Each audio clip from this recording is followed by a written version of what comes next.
আসসালামু আলাইকুম। এখন শুনবেন সংবাদ শিরোনাম। সংবিধান সংস্কার ইস্যুতে সংসদে বিতর্ক। জুলাই সনদ বাস্তবায়নে কমিটি করার প্রস্তাব সরকারি দলের, সমান প্রতিনিধিত্ব চায় বিরোধী দল। আগের পোশাকে ফিরছে পুলিশ বাহিনীর, মানসিকতার পরিবর্তন জরুরি বলছেন বিশ্লেষকরা। সাধারণ মানুষের সঙ্গে দূরত্ব কমানোর পরামর্শ। অবসরে ভাতা পেতে চক্কর কাটছেন বেসরকারি শিক্ষক কর্মচারীরা, অপেক্ষমান ৭৫,০০০-এর বেশি আবেদন। দেশ জুড়ে হামাক্রান্ত শিশুর সংখ্যা বাড়ছেই, অনেক হাসপাতালে নেই আইসোলেশন ইউনিট, টিকাদান ও সচেতনতা বাড়ানোর তাগিদ। এতক্ষণ শুনছিলেন সংবাদ শিরোনাম, এবার বিস্তারিত।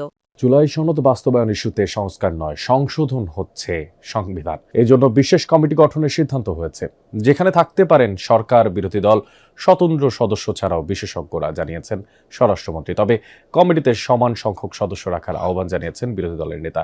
আর এর আগে সংসদ অধিবেশনে জুলাই সনদ বাস্তবায়ন আদেশকে অন্তর্বর্তী সরকারের অন্তহীন প্রতারণার দলিল বলে মন্তব্য করেন স্বরাষ্ট্রমন্ত্রী। তবে এ নিয়ে সরকারের বিরুদ্ধে দ্বিচারিতার অভিযোগ করেছেন বিরোধী দলীয় সংসদ সদস্যরা। জুলাই জাতীয় সনদ বাস্তবায়ন ও সংবিধান সংস্কার পরিষদের অধিবেশন আহ্বান করা নিয়ে বিরোধী দলের মুলতবি প্রস্তাবের উপর নির্ধারিত ২ ঘণ্টার আলোচনা।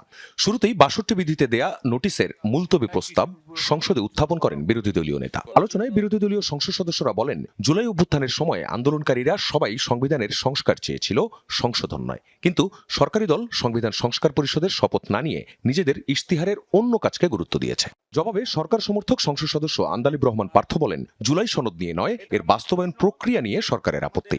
৫ আগস্টের পর সংবিধানের আলোকে থেকে সবকিছু করে এখন সংবিধান বাতিল চাওয়া সাংঘর্ষিক বলে উল্লেখ করেন তিনি। স্বরাষ্ট্রমন্ত্রী সালাউদ্দিন আহমদ বিরোধী দলের সংসদ সদস্যদের তোলা পয়েন্টগুলো খুঁটিয়ে খুঁটিয়ে ব্যাখ্যা করেন, তুলে ধরেন সাংবিধানিক দিকগুলো। রাষ্ট্রপতিকে দিয়ে এখতিয়ারের বাইরে আদেশ জারি করিয়ে অন্তর্বর্তী সরকার প্রতারণা করেছে বলে সংসদকে জানান তিনি। সংবিধান সংস্কার পরিষদের শপথের ফর্ম জাতীয় সংসদে দেয়ার কোনো এখতিয়ার প্রধান নির্বাচন কমিশনারের নেই। এটা করে সিসিও সংবিধান লঙ্ঘন করেছেন বলেন সালাউদ্দিন আহমদ। তবে জুলাই জাতীয় সনদটি অক্ষরে অক্ষরে বাস্তবায়নের প্রতিশ্রুতি আর প্রতিজ্ঞার কথা জানান স্বরাষ্ট্রমন্ত্রী।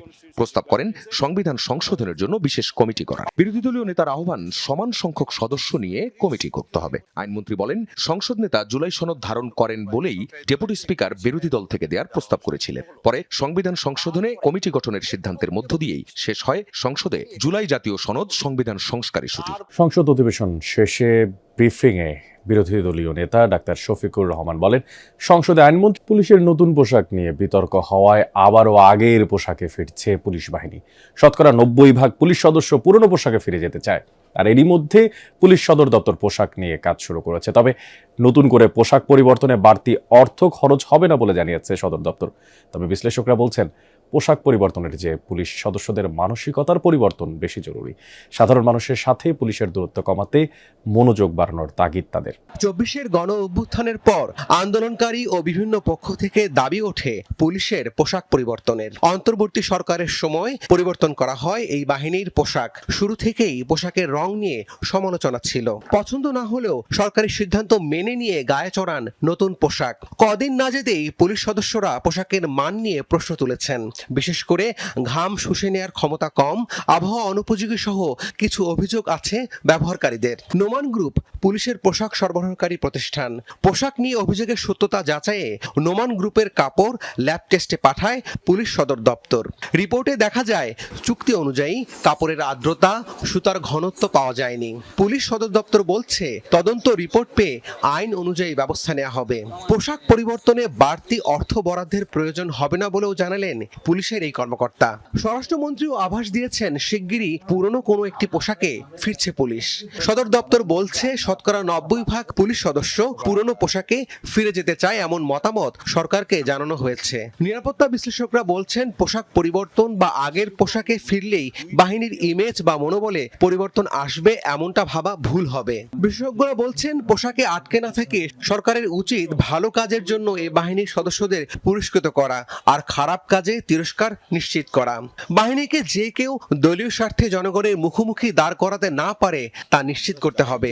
অবসরে যাওয়া বেসরকারি শিক্ষা প্রতিষ্ঠানের শিক্ষক কর্মচারীদের অবসর ভাতার টাকা পেতে ভোগান্তি যেন নির্মম নিয়তি। অপেক্ষা এত দীর্ঘ যে নিজের শ্রমে ঘামে অর্জিত টাকা হাতে না পেয়ে মারা যান ১৫% শিক্ষক কর্মচারী, যাদের অধিকাংশই শেষ জীবন কাটান ঋণ, রোগ আর হতাশায়। মহান পেশার শিক্ষকদের পাওনা অর্থ দিতে রাষ্ট্রের এমন কদর্য রূপ শেষ হবে কবে, সেই প্রশ্ন স্বজনদের।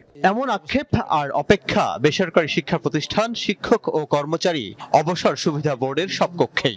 এই অপেক্ষা আছে শিক্ষক কর্মচারী কল্যাণ ট্রাস্টেও। এই যেমন মাহফুজা বেগম আজীবন চেয়েছেন স্বামীর অর্জিত টাকায় শেষ জীবনে ভালো কাটবে দুজনার, কিন্তু অপেক্ষায় থেকে চলে গেছেন তার স্বামী। এখন সেই পাওনা টাকা পেতে যেন যুদ্ধ করতে হচ্ছে তাকে। অবসর বোর্ডের প্রশাসন ও মূল্যায়ন বিভাগের উপপরিচালক অধ্যাপক নাহিদা চৌধুরী এসব মৃত্যু শিক্ষক কর্মচারীদের একটি আলাদা হিসেব রাখছেন।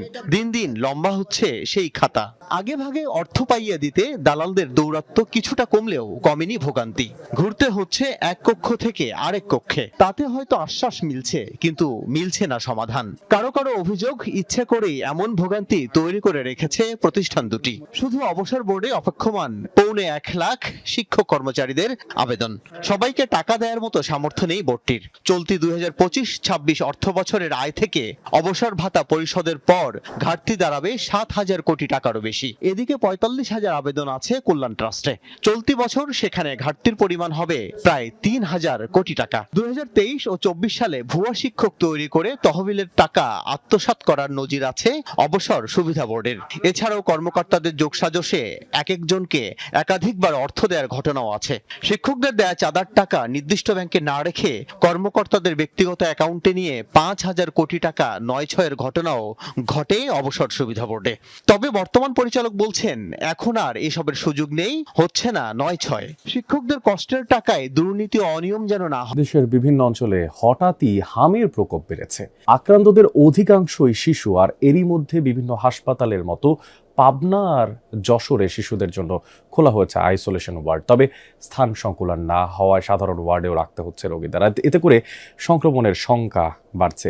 পরিস্থিতি মোকাবেলায় হাসপাতালগুলোকে প্রস্তুত থাকার নির্দেশ দিয়েছে কর্তৃপক্ষ। এছাড়াও হাম প্রতিরোধে টিকাদানের গুরুত্ব তুলে ধরে সচেতনতা বাড়াতেও জোর দিচ্ছেন বিশেষজ্ঞরা। খেলাধুলা আর হাসি আনন্দে যে শিশুরা ঘর মাতিয়ে রাখত, হঠাৎ হামের উপসর্গ নিয়ে তারাই এখন হাসপাতালে। অভিভাবকদের চোখে মুখেও দুশ্চিন্তার ছাপ। পাবনা জেনারেল হাসপাতালের শিশু ওয়ার্ডের পাশেই খোলা হয়েছে হাম ওয়ার্ড। তবে সেবা প্রত্যাশীদের যেন অভিযোগের শেষ নেই। চাপ বাড়ায় সব রোগীকেই রাখা হচ্ছে একসাথে। বেড সংকটে অনেককে থাকতে হচ্ছে হাসপাতালের বারান্দায়। রোগীর স্বজনদের অভিযোগ, সময় মতো টিকা না পাওয়া এবং নিয়ম না মেনে শিশুদের ভ্যাকসিনেশন করায় এমন পরিস্থিতি দেখতে হচ্ছে তাদের। সিভিল সার্জন জানান, সমস্যার কারণ বের করতে এরই মধ্যে ঊর্ধ্বতন কর্তৃপক্ষকে জানানো হয়েছে। যশোরে গেল 2 মাসে হামের উপসর্গ নিয়ে চিকিৎসা নিয়েছে 2 শতাধিক শিশু।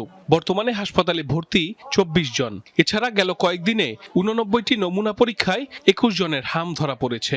এদের মধ্যে 17 জনই 9 মাসের কম বয়সী, 3 জন প্রাপ্তবয়স্ক। আইসোলেশন ওয়ার্ডে দেখা দিয়েছে